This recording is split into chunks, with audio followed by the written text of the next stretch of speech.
Welcome back to the Rob Skinner Podcast. My goal is to inspire you to live a no-regrets life, make this life count, and multiply disciples, leaders, and churches. I want to invite you to the 2021 Small Church Leadership Conference. The theme is Climb. This is for anyone who wants to grow, who's leading a small ministry or small church, and who desires to get inspired and get encouraged coming out of COVID. This is the second conference that we've had. The first one we entitled Look Up. This one is called Climb. It's December 2nd through 5th, 2021, December 2nd through 5th of this year in Dallas, Texas. We're staying at the Marriott Las Colinas. We've arranged hotel prices of $109 per night. Early registration is $125 until June 30th. Then it goes up to $150 until August 31st. And after that, it'll be $175. So please, you don't want to miss this event. It's going to be so inspiring, so encouraging, so equipping. You can register today at robskinner.com and look for the Climb Conference tab. That's robskinner.com/climb-conference. I look forward to seeing you in Dallas in December of 2021. It's Thursday, July 8th, and I am on a road trip from San Diego to Boston. I'm calling it Coast to Coast for Climb. And I'm excited about taking this road trip. This has been a bucket list item since I was 12 years old. And also to promote the Climb Conference, which is a conference built for small church leaders, small ministry leaders, and those wanting to do missionary work. Anyone interested in multiplying disciples, leaders, and churches. And on my road trip today, I find myself in Albuquerque, New Mexico with Josh and Stacy Peterson. And we are in their dining room having a discussion about mission planting. And I'm excited to talk about what they're doing in their state of New Mexico. Josh and Stacy, welcome to the program. Thanks, Rob. Thanks, Rob. Good to be with you. Thank you for letting me crash at your place last night. Yeah, you're welcome. You're always welcome. I got my bike fixed yesterday, and I was really wavering on whether I wanted to get on it in the heat. It was like 107 in Tucson. And my poor wife had to just, coax me. She had to do the Rocky and Adrian talk, you can do this. And I got on the bike and got here around midnight. And Thank you for being here when I got here, Josh. That was so awesome. Yeah, it was good to see you. Well, I want to start by asking, how'd you guys become Christians? So I became a disciple in 1994 at Santa Barbara City College. It was an amazing experience because I was kind of sick of the party scene. That's why I moved there, and just started really thinking about my purpose in life and why God had me here. And in 1 week, I was met 4 times by 4 different disciples. And I showed up at church that weekend, and they were all there. And I kind of figured it out really quickly that this is what this church was about. And immediately started studying the Bible, and in a couple of weeks got baptized. Wow. Yeah. My story is similar. I was met in 1992. First day of school, freshman in college, by the campus leader. And she invited me out and then never called me. But I don't know why. I made her feel guilty about that. I didn't want to go to church, although I did go to Cal State Fullerton because I was looking for starting over new, but starting over with a new party. But yet God was looking for me. So I went to church. And I loved it. It was the first time I had ever gone to church where I felt like the lesson made sense and studied the Bible reluctantly, but I really enjoyed the Bible studies too. And it took me about 6 weeks before I was baptized, October of 1992. Wow, at Cal State Fullerton. At Cal State Fullerton, Southern California. Yep. Okay. So you're up at Santa Barbara Community College. Mm-hmm. Nice place, obviously. Yeah. How did you guys meet? How did you guys get together? So that's a great story. It might be too long for this podcast. Back in the 90s, all of our LA campus ministries would meet in Palm Springs at least once a year for a campus conference. And so we drove out at the time I was in San Luis Obispo leading the church, and Stacy was in Orange County. And big crush of students there. And I can remember walking in and seeing her for the first time, but I saw her in the lobby on the payphones calling to see if her visitor was coming because her visitor flaked out. Wow. And so she was a vision of beauty there. And so I kind of just looked for her all weekend, and finally, at the very end, got the courage to ask her on a date in the lobby right as we were leaving, which she was a little skeptical about because we live 4 hours apart. But we ended up going on a date a couple months later. Wow. That wasn't the best retreat for me spiritually. Not that it wasn't a great spiritual retreat. It was. I wasn't in a great spiritual place. So I think I was wrestling with some deep heart issues about dating, about thinking that there would ever be someone for me. And then I met Josh. And yes, I was skeptical. But he called, and we did go on a date. Okay, let's just take a little side detour on that, because I think there's a lot of people that feel that same way. Like, is there ever going to be the right person for me? Yeah. Any advice for getting through those times when you've been in the kingdom for a while, have not found Mr. or Mrs. Right, and it's tough to keep up the hopes? Yeah, I think at that point, my heart was not in a great place. I was looking for me. I wanted for me, and I didn't want to give to somebody else. When you date or get married, it's not about you. It's about giving and helping the other person. And if both people have that mentality, it's a great relationship. But I wanted for me. And so it took me probably about a year to get the right heart and realize that I'm really selfish, and that what I was looking for was just very selfish. I needed to have the attitude of serving and loving without getting in return, like giving without expectation. And I think when my heart changed, my mindset changed, that, God provided. And I can't say that he always will, but I think my heart had a lot to do with it. Right. And I think that served us well. It served me well. It served God well. It served both of us well in the marriage as well. So I don't know if that answers your question, but. Now, Josh, one thing that we've talked about in the past is the need for younger leaders, people planting churches in their 20s, and that when we were younger, that happened, and that specifically happened with you.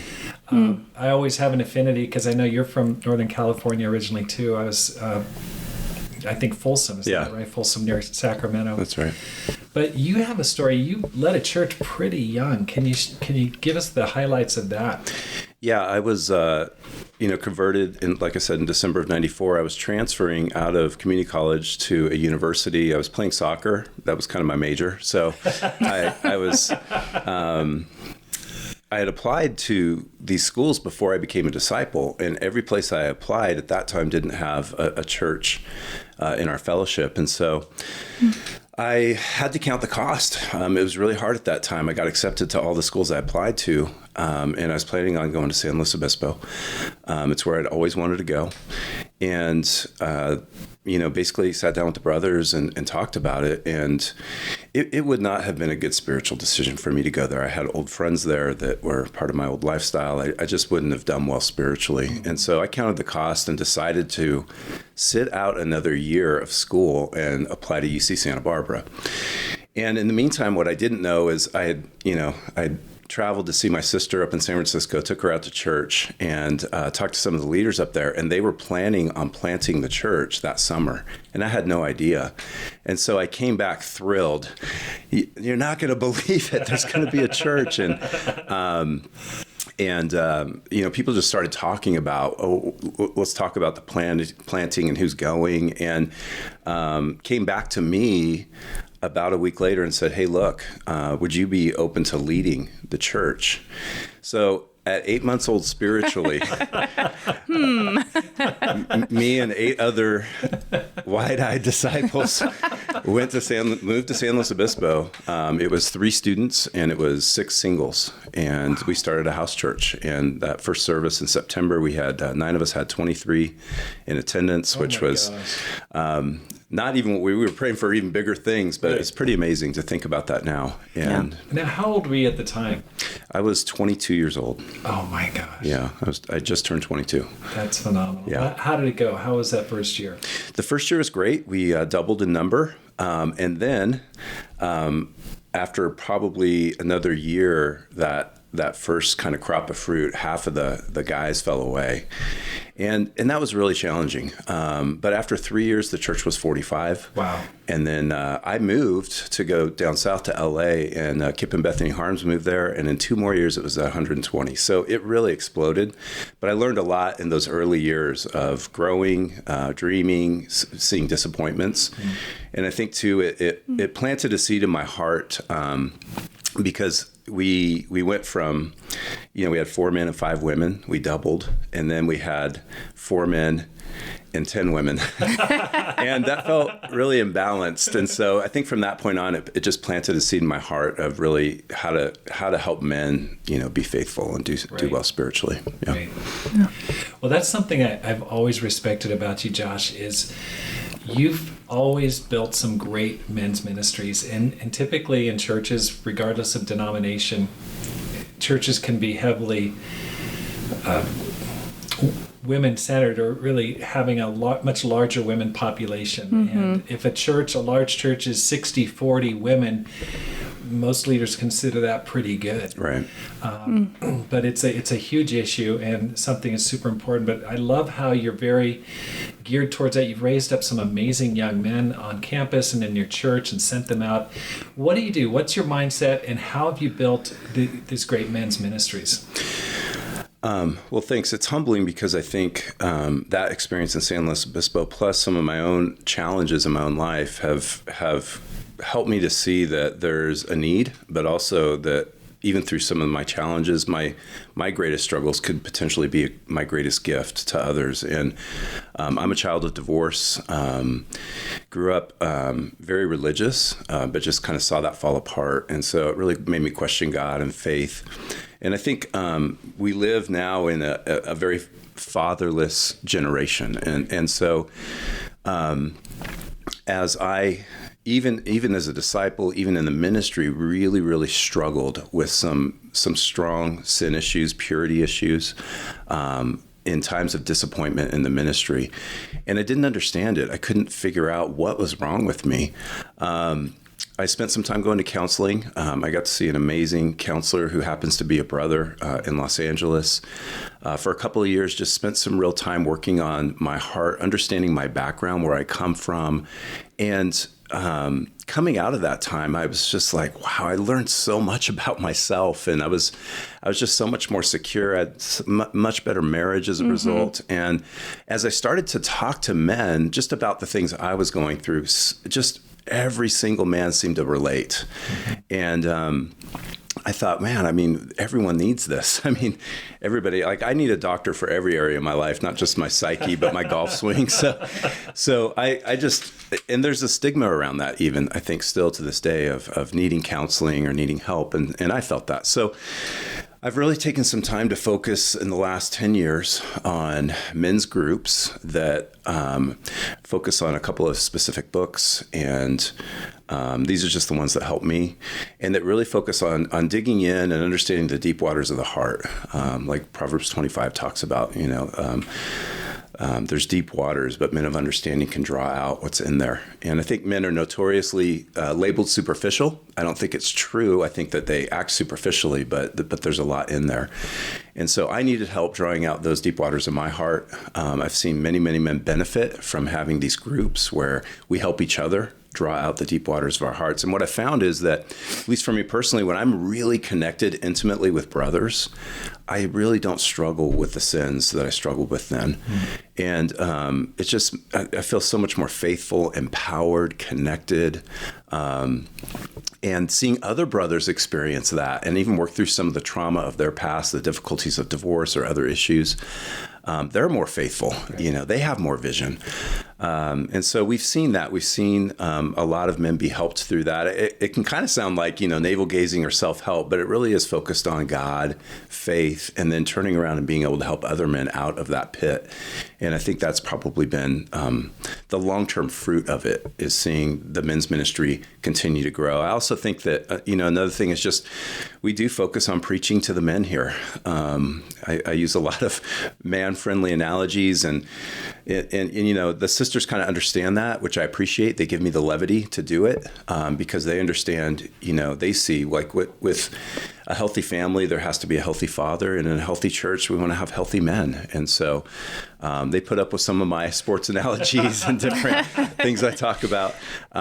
Hey, some of the sisters like the sports. Yeah, no, I know. I was reminded of that this week when a sister called me and said, "Hey, I like baseball. I feel a little bit, put off by what you're saying." I said, "I'm so sorry. You're right.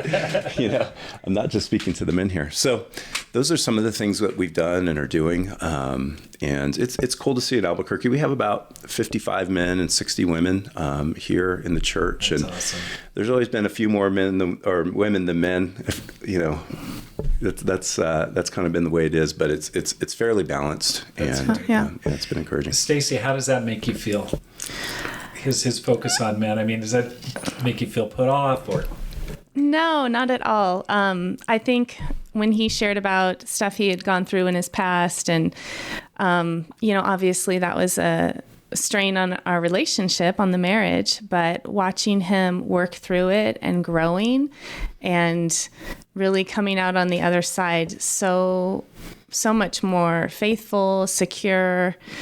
It was really encouraging for me, for our marriage, for our family, but also just faith building to see someone really dig down deep and change some of the most difficult parts of ourselves. And so, I really like it. I mean, I'm not a huge sports fan. If you ask me my favorite team, my favorite team is Josh's favorite team, but that's just me. But I love that. I think wives, when they see their husbands do well, when the husbands are excited about church, when they're rallying the family to get to church, when they're excited about those things, everyone is happy. That's right. It really is true. And all the sisters that want to bring their male coworkers to church, they're excited that there's a healthy men's ministry to bring them to, and to reach out and to their dads and uncles and brothers. Exactly. So I love it. And it's not, I don't want people listening to think it's all men focused and men heavy. I mean, I think Josh and I will include myself, we do a good job of really lifting up the women, and it's not women oppressive at all. Right. I definitely think that most of the women, including myself, feel like we have a voice, and a strong voice, and a valuable voice to the church. So that's great. I'm happy about it, and I've learned a lot through it as well. Learned a lot about men. I'm raising 2 boys, so I've learned a lot about them and learned a lot about myself. So, yeah. Now, what are some of those resources you're mentioning that you've been using? I started with the thing that first kind of triggered me was reading Why Men Hate Going to Church. I mean, that book just resonated with me. And it also made me fearful. Like, it scared me. Oh my gosh, this is the reality of what men experience in most churches today. And if there's legitimate guys out there seeking, and there always is, and they come to that, they're going to be either put off by it or feel like they can't really connect. And so in my own personal journey, I read a book called Iron John, which is a really odd book. I mean, it's very artistic and poetic. And I mean, I was a philosophy major in college, so I like that kind of stuff. It doesn't connect with everyone, but with some men, it really connects. And I tend to use that book with our men's groups.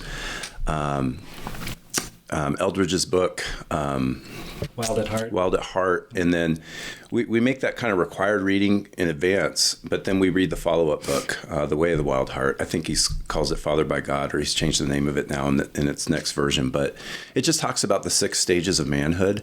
And again, it really educates men. I think a lot of men who feel things and experience things but don't have a name for it or just don't understand it, and they see these phases of manhood, and there's other ones out there. Those aren't the only ones, but super, super helpful. There's a good science book, kind of a psychology study of men called Silent Sons.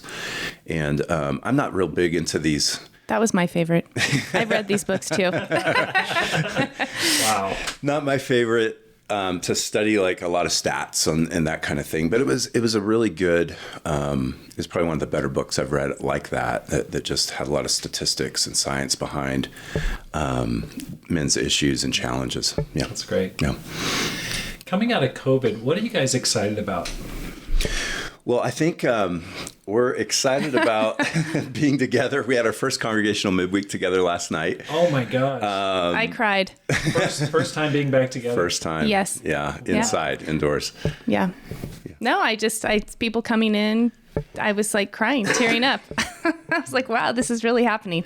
Very exciting. Yeah. And we had we have a summer internship program happening right now. It's actually in the church we planted a couple of years ago in Santa Fe and Los Alamos, which is northern New Mexico, geographically from us. And we hired 8 interns for the summer from all over the country to come to Santa Fe to be with a church of 20 people and just encourage. The primary goal of this was different from any internship we've done. We've done a number of campus ones in the past, but this year it was to really teach, train, and encourage the children in the church. I mean, obviously it's an isolated community with a few disciples, and the kids don't get what a lot of our kids get in our churches, and so they really wanted that.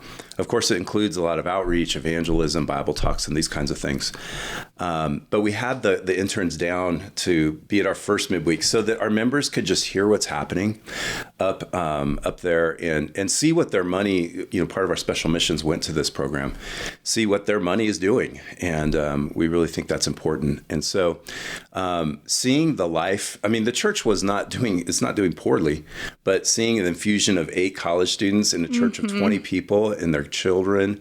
And then each week we send a small group up to have church with them.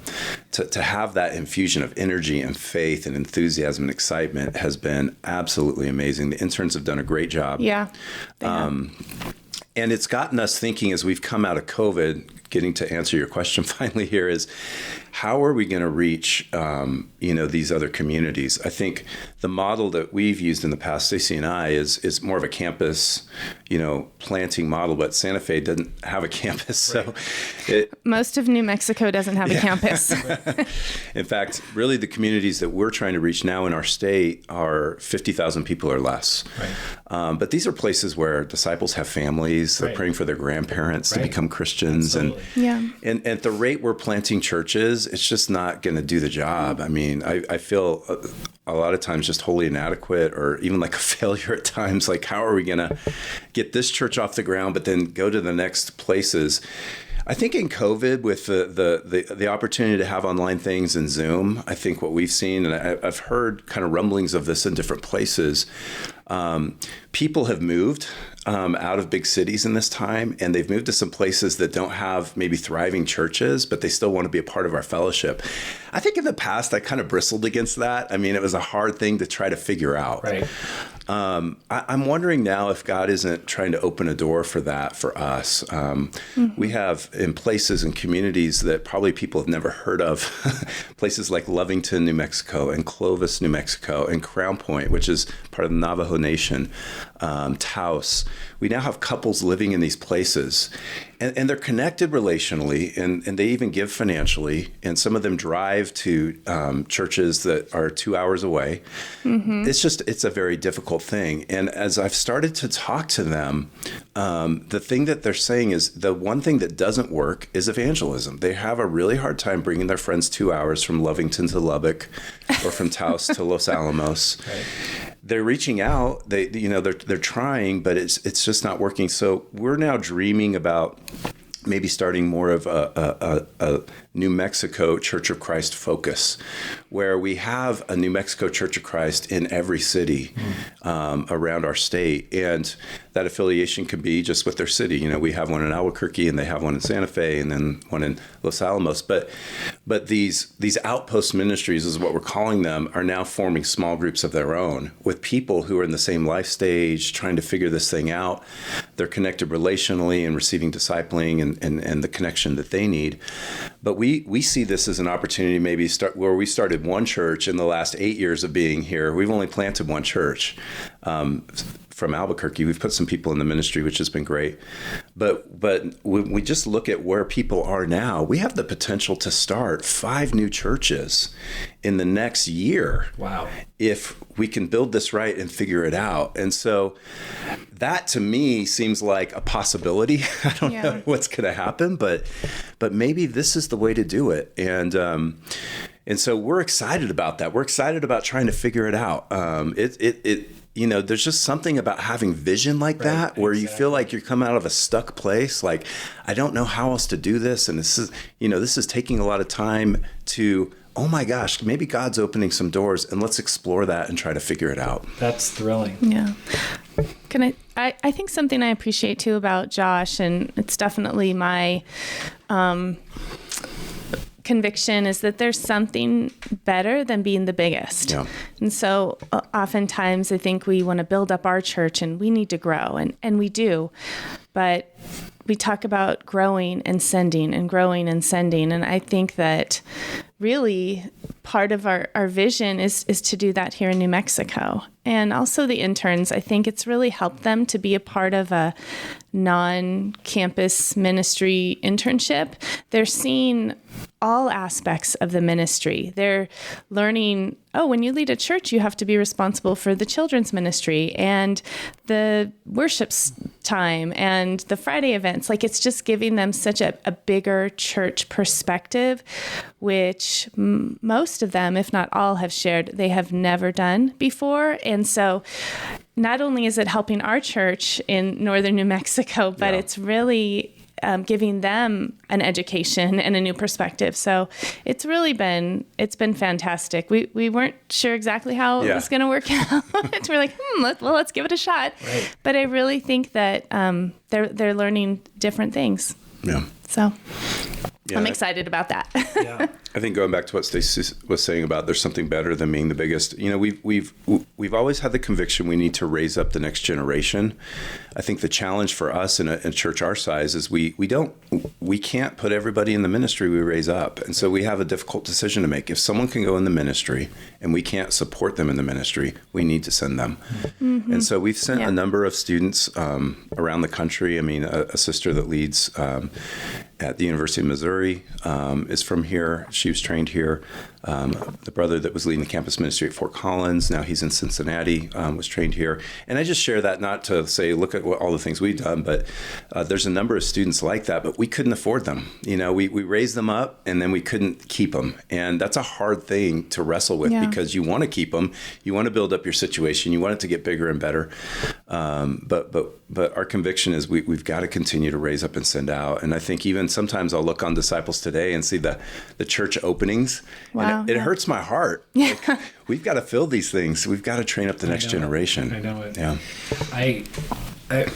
The guy who went to Fort Collins, I heard from another source that he did an amazing job there. And I had an intern who was from that campus ministry and said he just walked in and converted a ton of guys. Yeah. I mean, basically, he replicated what he saw here at the University of New Mexico and in the church here in Albuquerque, which is such a great testimony to your leadership. Mm.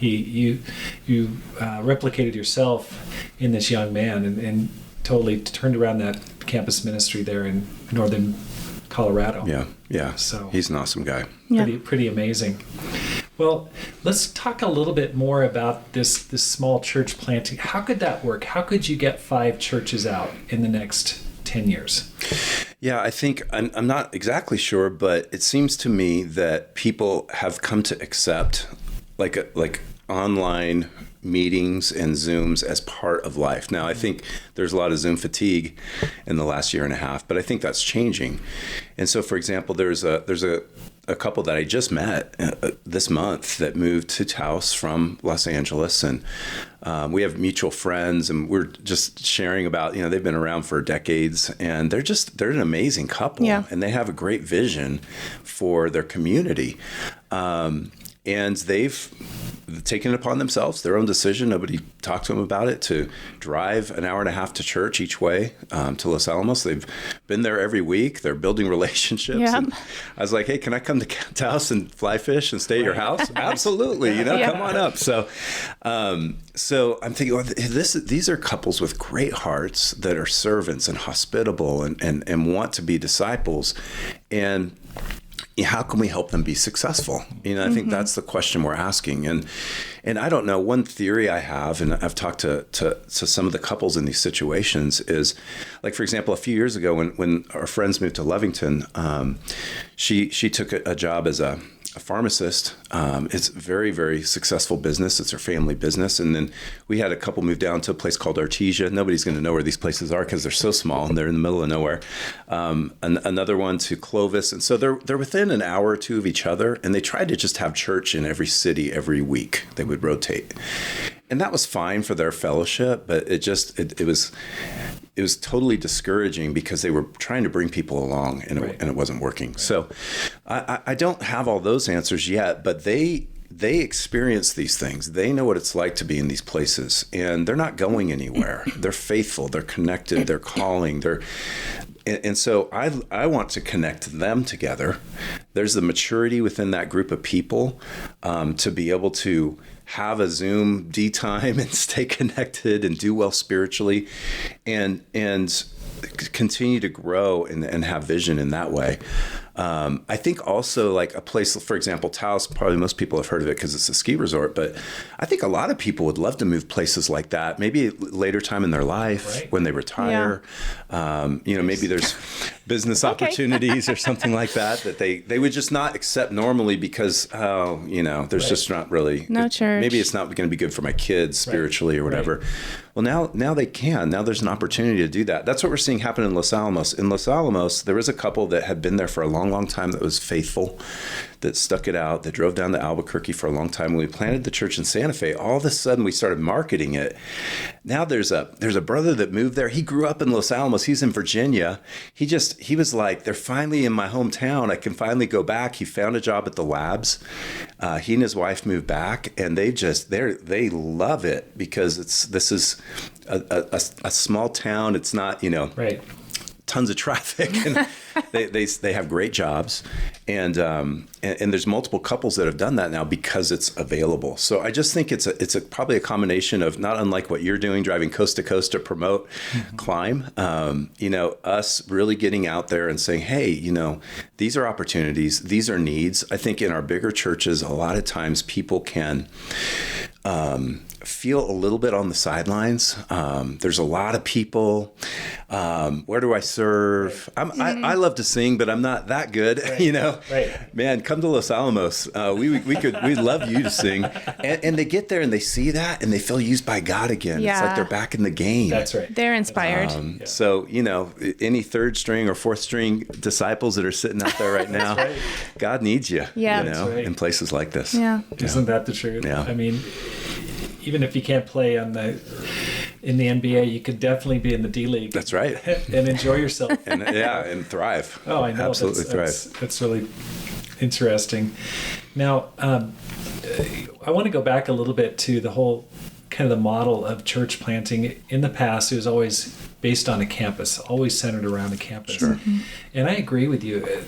Like in Flagstaff, the Flagstaff planting, this is last month, June of 2021. Right.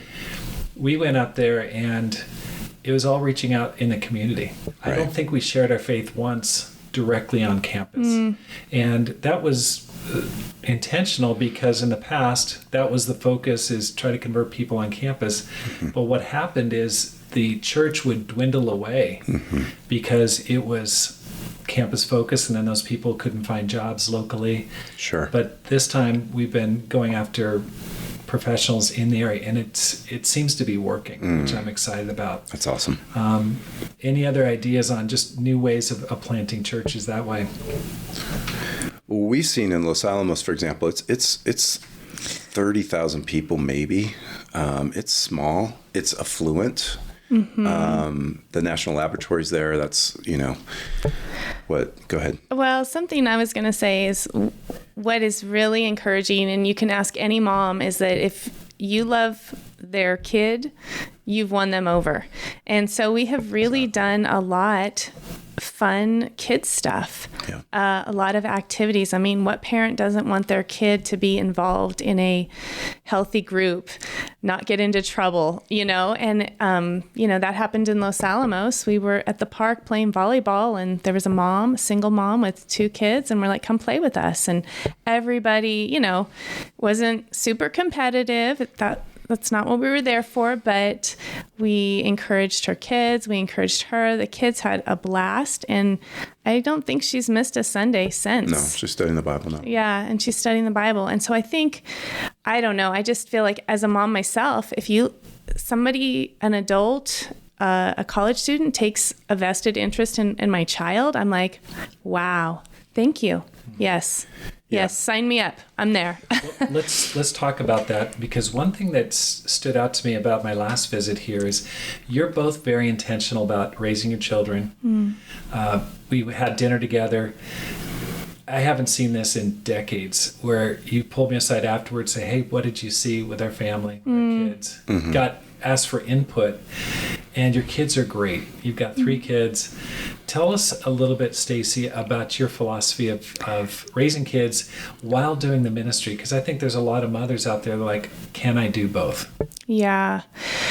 Well, I grew up in a campus ministry where I watched the women not be able to do both. And I thought, wow, if that's what the ministry is, I can't do it, because I can't sacrifice my children and their spirituality for the sake of the ministry.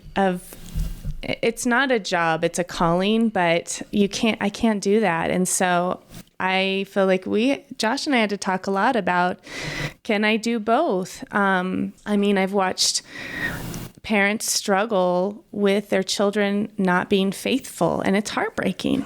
And I think parents can recover and they can still be faithful, but what really builds your faith is watching your children love God. And so I feel like that's my most important disciple, is right there, right in my own home. That's my mission field. Now life does not center around my kids, right? It's not all about my kids. They're not the center of the earth. Jesus is the center of all of our lives. And so I think it's a tricky balance. What is the God first, my husband, my children, and then my ministry. And I've struggled through the years to keep that order the priority, because sometimes the ministry calls louder than any other voice, but I have to constantly go back. And I just feel like that's the way God wants it. That is what I see in the scriptures, that God has given me these children, and I'm their only mom. So anyone can do other things, anyone can be in a Bible study, but and my children need to see me in Bible studies, and they need to see me sharing my faith, and they need to see me sacrificing for God and God's kingdom. They need to see that, but they don't need to see it to the point where they're neglected. So, I don't have all the answers, but I think that that's my conviction, is that I'm not going to watch my children. I'm not going to sell out, for the ministry on account of my kid, at the sacrifice of my kids. And Josh has a saying. What can you say it? What don't it's one I heard from somebody else. I borrowed a long time ago. Help me out, buddy. Don't trade what's unique to you for what someone else can do. And what's unique to us is that, God's given us our 3 kids. We're dad and mom. And that's not unique to anybody else. It's just unique to us. Yeah. Right. And so, I think it calls us too to really focus on, if the ministry is going to thrive and we're still going to be able to be present with our kids, that we're going to have to delegate, raise up, train, because the ministry can't suffer either. And so we've got to figure out that balance. And sometimes I think we can swing the pendulum both ways. Yeah. Well, no, the ministry's, we've got to do the ministry, or no, we've got to raise our kids. But I think we can do both. Yeah. But it's going to mean being really intentional about, not having to do it all ourselves. Yeah. Well, that's what I really respect. I mean, there's a lot I respect about you guys. You guys have got a great marriage, great family, and you're following Jesus's pattern of multiplying yourself and multiplying disciples and leaders, and doing a great job raising up, putting people in the ministry or leadership, whether it's professional ministry or not. That doesn't really matter so much. Yeah. One thing I wanted to ask you, what, coming out of COVID, there's a lot that's happened. I mean, I think in terms of leadership is under fire. Mm-hmm. Ministry in particular has a super high attrition rate for any number of reasons. Yeah. It's just, you guys have been in the ministry for 3 or 4 decades now, 90s. Since, Probably going into your 4th decade. How do you overcome feelings of discouragement, feelings of this isn't going well, I'm not happy, Can you share about a time that was challenging? What's your approach? How do you pick yourself up by your bootstraps? Yeah. Okay, I'll share this one. Well, I heard you say at the last conference I attended, Rob, that you fired yourself many times over the years and then rehired yourself the next day. And I thought, gosh, I guess I've done that too. And it is nobody trained us for COVID ministry. I was trained for the ministry, not for COVID ministry. Right. And I think, in talking with different brothers during that time, I think we all felt that, what is this? Right. Am I doing anything? Right. Am I effective? The brother who leads our campus ministry, Armin Day, who's amazing, would call me multiple times. I'm not raising anyone up. I feel totally ineffective. And, I'm I don't think anyone is right now. So I think we need a little bit of perspective. Right. But there is very real moments, real lows, I think depressive moments I've felt, disconnected moments. Right. Who's going to come back? Right. How are they going to come back? In what condition are they going to come back? I want to set goals for my ministry. I'm not even sure where I'm at with my church. How do I do that? And even last night, it was funny. Last night was absolutely amazing. I mean, the fellowship, it was just natural. We didn't start until, I'm a stickler for being on time. I was tonight, we're just going to let people fellowship for a while. It was awesome. But I could also tell there's an apprehension. There's people forget how to fellowship. Mm-hmm. They forget how to give.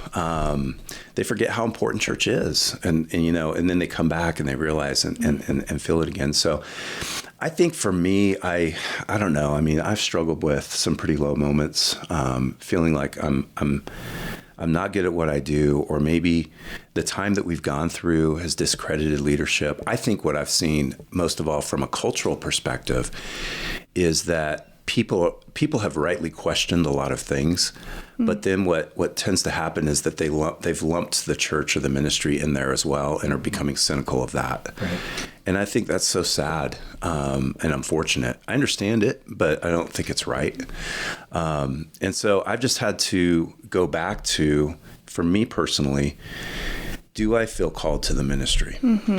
And that's always been the kind of the question. Do I feel called to the ministry by God? We've gone through some hard times in the 2000s, and we watched a lot of people step away from the ministry, and I had to ask myself then, am I called to the ministry? Do I feel that calling? And maybe has that call ended? I mean, and for me, it's never, until someone convinces me otherwise, God has called me to this. Yeah. Mm-hmm. And so if he's called me to this, it's kind of like that Elijah moment. He's going to provide that raven with the food. He'll provide what I need. I need to be in touch with where I'm at. I need to be really, really clear about what I'm feeling. I need to be open and get the help I need. But I found that when I've done that, what I expect to receive, especially from people, is a lot of, oh, get it together and come on, what are you doing? And I've received so much love and grace and encouragement and, hey, you're awesome. And, even when I don't feel awesome. And so I've just seen uniquely my need for God's provision and then my need for brothers and sisters that can relate and that can be honest with me. But I can be my own worst critic, and oftentimes I just need to be encouraged. That's right. And when I'm discouraged, that's not what I'm looking for. Right. When I need help, that's not when I'm asking for it. Right. I mean, that's when I'm not asking for it. So I don't know if that's like any great epiphany, but I think it's just a reminder that some of those things that we really know deep down inside get tested in a time like COVID. Yeah. Do I really believe this? Right. Am I really getting this? Yeah. I totally agree, Josh. And I think it's, whether you're getting a paycheck from a church or not, I should have prefaced that. I mean, I supported myself leading a planting for 8 years in real estate, and it's just leadership in general, spiritual leadership, but I think it's under fire. Yeah. And many people are just like, hey, I don't want to take care of anybody else. I'm just going to take care of myself. And it's a real challenge. And I think we've all felt the pressure. Yeah. And yet, it's just, I feel right now more than ever. That's one of the reasons why I'm doing this motorcycle crossing, is like small churches, small ministries, the church in general. This is what the world needs. Yeah. Community. That's right. Yeah. I need people in my life. Absolutely. I can't just do it over Zoom. God's plan is awesome. And we need encouragement now more than ever. Stacy, how would you answer the question? Well, here are my thoughts. I'm not sure. I think that people need to be heard. We've been isolated for so long. And like Josh shared, you shared, Rob, that it's different over Zoom. You're not face to face. You don't always catch all the, voice inflections and facial expressions. And I think all of us are feeling a lot. And I think when you come together and you listen and you hear and validate feelings, not sin, but, validate the way people are feeling and talk about how to work through it. I think that's where people want to be. I don't know. I look at memes all the time on Facebook, and, one was talking about someone's cell phone went off in church and the person got scolded by the preacher and everyone stared and gave an ugly glare. And then that guy was discouraged, went to the bar and broke his glass. And then everyone's like, oh, are you okay? Helped him clean it up and comforted him. I'm like, yeah. That's got to be our hearts and our leadership coming out of COVID, That's right. How can we help? How can we listen? Not validating or affirming anyone's sin, but we all have feelings and we've all been in low places. And I think when we're heard and we feel valued and directed, and there's that community, because of God, not just a social club, but because of God and because of Jesus, we're inspired to give. I think people in their heart of hearts want to help, and they love to. You have to have your bucket full before you can fill someone else's bucket. So I think that's kind of my, what I'm thinking as we come back together is like, how can I help fill people's buckets? How can I encourage them? How can I help them to feel heard and validated? And this is the place they want to be. This is where God is and where they're going to get the love and the grace that they need at this time. It's been crazy. We're probably going to do a series. I mean, we've talked about this now coming out of COVID, because we just feel like there's a part of this that, people need to be taught again what this is about, what this is like. I mean, being put on pause for a year and a half, it's hard. And I think as a leader, my probably where I can tend toward is being sinful in the sense that I can be critical and, look at people and go, why aren't you doing this? Why aren't you doing that? But I think if what Stacy's saying is right, and most people by and large, their hearts are wanting to do what's right, then my job as a church leader is to really meet them there and help teach them again. And I think that's going to be needed in a lot of our churches in the fall, or in the days ahead, is let's just talk again about the basics of our Christianity, really affirming our love for one another, teaching each other how to be devoted to the fellowship and the breaking of bread and to prayer. And we're doing that right now in our church. Our whole summer theme is focused on, the places you'll pray, and, posting the places we're praying and praying more in our fellowship and praying more with our small groups. And just as we come back together, we're going to get centered on God first. Right. And it seems basic, but, as we take surveys in our church and find out where people are at, it's taking a toll. That's the bottom line. Yeah. And so, One thing that the church in Tucson is doing is we're going through Kit Cummings' book, 40 Days of Prayer. Oh, wow. And I hired him to preach or teach our church on midweeks. Yeah. And it's a great book. It's a little tiny book, like a little devotional book with like a reading every day.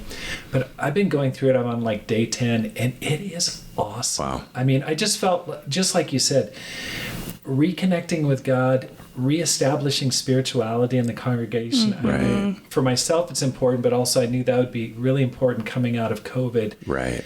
But I've been going through this book, and couple things I've learned from it. One, waking up every morning and getting on your knees first thing. Mm. That's a new habit that Pam and I started from the book. And number two, looking for God's miracles, being like putting your antenna up and being aware of how he's working. Yeah.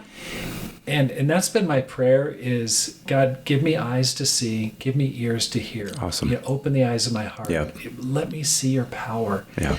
And it has really been working. Wow. And I've just been seeing how he's open, even, just being able to run into you guys and being, just little things like this. You go, that's what he talks about in the class, is that, that's God, getting involved in this world. Those are those miracles, and seeing it as a miracle. It's been really exciting. So can we borrow that idea? Can we do that? Of course. I'm very happy. Last night they started, and I heard really great feedback. And awesome. This guy's an amazing man, and so. Anyway, I'm thrilled about that. A couple miscellaneous things. I want to go back. One thing that, Josh, you've always impressed me with is you're a great recruiter. Like, you've used summer interns a lot on your campus. You're doing it now in Los Alamos and Santa Fe. How do you do it? Like, what's your method? I have not done a great job of that. How have you gotten people to come out for temporary missionary work? We when we moved here, we actually were in a place as a church where there was a good amount of money that had been saved. And so we thought the first thing we want to do, we had like 6 college students, I think, was we got to get someone out here to lead this campus ministry. So we went to the board, gave this presentation, put it on Disciples Today, got the money. We got 0 applicants. No one. And we were so discouraged. It was like, oh my gosh, what are we going to do here? And then, we just realized we've got to do it. We have to do this. We can't, we can't pass this up. And so we tap shoulders. We just did it. We said, okay, we're going to, and as we got involved with Eliza's students, we had awesome students. Mm-hmm. And so that was a real blessing, like a really blessing. There was a great sister who went into the ministry at one point, a couple of the brothers that went into the ministry. So we just started meeting with them and doing what we knew how to do in the campus. And that was kind of in our DNA, and we were good at that. But then we realized that we were so small, and that was all they had seen. We thought, we've got to have, okay, if we can't have an intern paid, we're going to use all that money and we're going to have a summer internship program. We had connections in different places. So we had people come from El Paso and Los Angeles that first summer. And I think maybe Phoenix or Denver, I can't remember. But we brought together a group of 6 to 8 kids. And then we toured them around the state. We went to every campus, well, not every campus, but 3 or 4 campuses that didn't have any church, and just, you guys got to dream, you got to see what's out here. And then as a result of that one first internship, one of the brothers, Armin, I mentioned him earlier, met one of the sisters that came out from LA, and they hit it off. And now they're married and been married 5 years, lead our campus ministry. And And so we did that the first few years, but we used up all that money. And so we got creative one year. We did a volunteer one. I think, churches do that. But it's been a few years since we've done it. And I think, again, coming out of COVID, we were like, we've got to do this again. Like, we've got to get some. And I'm not sure. I think based on my research, and my research is always very faulty, I think there's like 4 summer internship programs around the country this year. So we're kind of lucky that we didn't have a lot of competition. Yeah. And we really got some amazing kids that were interested in this part of the country. I think the culture, the native culture and the Hispanic culture kind of converging here. The beauty of northern New Mexico, it's just basically southern Colorado on steroids there. And this unique church opportunity to not just be on campus, but do some other things. And so, I just think that we've seen what it's done for our church, even a church of 120, let's say, to bring in 8 interns for 8 to 10 weeks. There's an energy it brings in a time in the church when I think there typically is a lull because it's summer and vacation and it keeps some momentum going. Even on our campuses, we'll reach out to people and then we'll have a launching point for the fall. There's just things it does that have been super beneficial, and the money that's gone into it has far outweighed. But even other interns, I think. Go ahead. Well, I was just going to say too, I think the first internship, or I don't know if it was the second, I think churches are hesitant to send their kids to another church to do an internship because they're afraid these kids aren't going to come back. Yeah. And I think, we felt that way too. I mean, it's happened. But one thing that we are convinced and, have convictions about is, no, these kids are not allowed to stay. It is an internship. And when you're done, you're going back to bless your home church with anything that you may have learned here. And I think that kind of people feel more secure and safe doing that, knowing, okay, if I send my kid to this internship, they're not going to stay, they are going to come back. And then also for our church to see, to get inspired and to see, here's where my dollar is going. It's just, you can't put a price on that.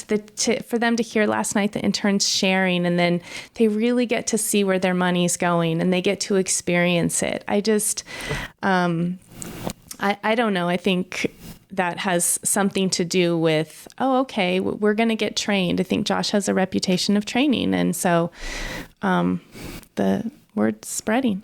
That's awesome. That's great. What advice would you give to a person who's listening who wants to make this life count, live a no regrets life, and really wants to make a difference? Like a college student or anybody? Anybody. Well, I'm stumped on that one. Sorry. Okay. I caught me off guard. I just always think like, what do you want to leave behind with your family and your friends? What are they going to say about you? And what's God going to say? Well done, good and faithful servant. Like, we never know when it's going to be our last day. And, are we really in it for the comfort of this life, or are we, is this world not our home? So I don't know. I think for a college student, it's one summer.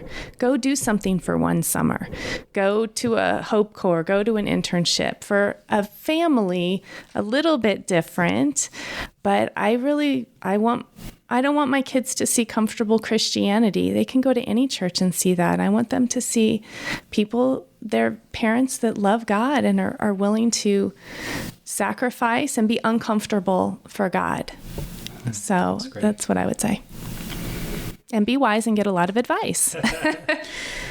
Yeah, I guess the one piece of advice I would say to that is just to really ask yourself, are you kingdom minded? And be good. Kingdom minded first. Because I think that if you live that way, when you look back, I don't think you'll have regrets.